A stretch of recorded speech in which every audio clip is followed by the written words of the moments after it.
अस्सलाम वालेकुम दोस्तों, आप देख रहे हैं मेरा यूट्यूब चैनल और मेरा नाम ज़हूर अहमद है।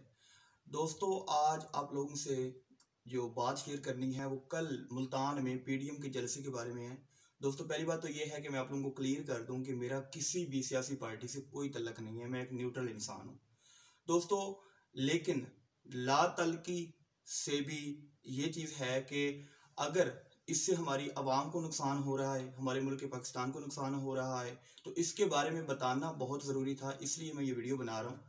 तो दोस्तों, बात ये है कि कल का ये जो जलसा हो रहा है, आप देख रहे हैं कि इस वक्त कोरोना की जो सेकंड लहर है वो आ चुकी है और वो कितनी ख़तरनाक बन चुकी है हमारे मुल्क के लिए, हमारे मुल्क के लोगों के लिए और पूरी दुनिया को इसने अपनी लपेट में ले लिया। और इसकी लास्ट वीडियो जो मैंने आपको बताई थी उसके में सारी चीज़ मैंने आप लोगों को क्लियर भी की थी।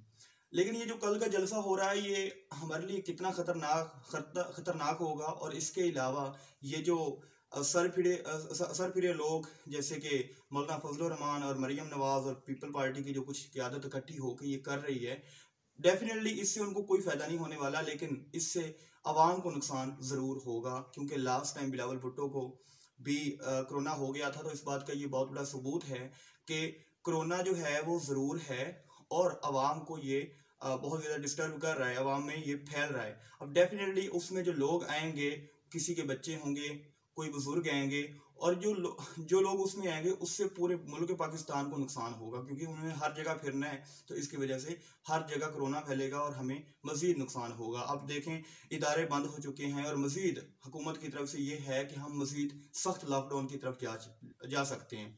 तो अगर सख्त लॉकडाउन की तरफ जाते हैं तो पहले जिस तरह एक लॉकडाउन हुआ था, तो डेफिनेटली हमें कितना नुकसान उठाना पड़ेगा। हम किस तरह के लोग हैं, हम कोई इतने ज़्यादा रिच लोग नहीं हैं यहाँ पे।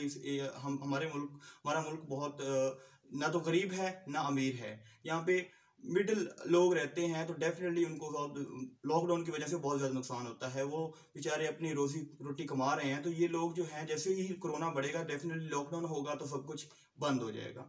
तो दोस्तों, बताना ये ज़रूरी था कि आप लोगों ने ये फजल रहमान साहब का ये कॉन्फ्रेंस सुन भी रही होगी, उन्होंने जो लास्ट बात की है। तो दोस्तों, उसमें उन्होंने ये चीज़ क्लियर कर दी है कि अगर पुलिस कोई भी इसके खिलाफ रिस्ट्रिक्शन देती है, कोई भी अगर वो अपोज करती है आपको जलसे में आने के लिए, तो आप लाठी भी इस्तेमाल कर सकते हैं, डंडा भी इस्तेमाल कर सकते हैं और डंडे के जोर पे आप आगे बढ़ सकते हैं। तो दोस्तों, ये तो इस बात का ये मतलब हुआ कि उनकी खुली खुली लड़ाई है। तो दोस्तों, ये डंडा अगर इस्तेमाल करते हैं तो इसका मतलब इनकी ये खुलेआम लड़ाई है रियासत के खिलाफ। और अगर ये रियासत के खिलाफ ये लड़ रहे हैं, ये इसमें कोई शक नहीं है कि रियासत ने उनको इस चीज़ की आज़ादी दी हुई है कि अगर वो अपने हक के लिए जलसे जुलूस सब कुछ कर सकते हैं। और ये इमरान खान साहब ने भी ये बात उनको क्लियर की है कि आप जलसे जुलूस करें, लेकिन इन जलसों जुलूसों से आपको कोई फ़ायदा नहीं होने वाला। तो डेफिनेटली उनको ना NRO मिलने वाला है, ना उनको इससे कोई फ़ायदा होने वाला है। लास्ट आपने जलसे में देख ही लिया था कि उनके जलसे में कितनी आवाम थी। तो अगर इतनी थोड़ी आवाम आती है उनके जलसे में, तो इससे उनको कोई खास फायदा होने वाला नहीं है, लेकिन हमें ज़रूर नुकसान हो रहा है। तो जो लोग जाना चाहते हैं, मैं किसी को रोक नहीं रहा, लेकिन एक बात मैं क्लियर कर रहा हूँ कि कोरोना जो है, ये जो रिसर्चेज कहती हैं कि ये कोरोना की जो सेकंड लहर है ये पहले वाली लहर से ज़्यादा खतरनाक है। तो इसलिए हमें अपने लिए, अपने बच्चों के लिए ख्याल करना चाहिए कि हमें जलस जुलूस और इस तरह गैदरिंग वगैरह में जाने से परहेज़ करना चाहिए, ताकि हम इस कोरोना से बच सकें। तो अब देखिए कि अगर वो ये चीज़, अब दोस्तों मैं आप लोगों को बताता चलूँ कि अगर फजल रहमान साहब ये सारी बातें करते हैं, ये कल का जलसा होता है, कि क्या उनकी ये गिरफ्तारियां जो हैं वो मुमकिन हैं या नहीं है।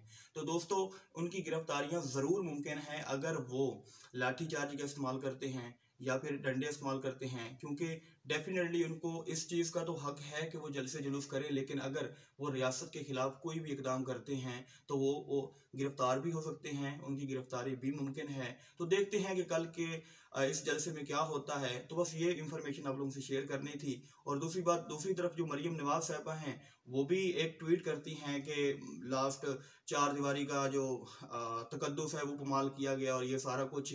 तो अगर आप ये सारी चीज़ें देख रही हैं, तो क्या ये डंडे इस्तेमाल करना, लाठी इस्तेमाल करना, क्या ये ठीक है?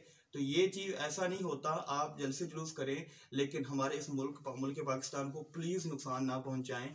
ये बड़ी मेहनतों और बड़ी काविशों के बाद आया है, तो हम इसके खिलाफ जो भी होगा हम उसके लिए आपके भी खिलाफ खड़े हैं। जो बंदा हमारे मुल्क पाकिस्तान को नुकसान पहुंचाएगा, हम उसके खिलाफ खड़े हैं। तो बराए मेहरबानी मुझे पूरी कौम से ये दरख्वास्त है कि इस जलसे में जाने से परहेज़ करें, खुद भी कोरोना से महफूज रहें और दूसरों को भी महफूज रखें। तब तक के लिए अल्लाह हाफिज़।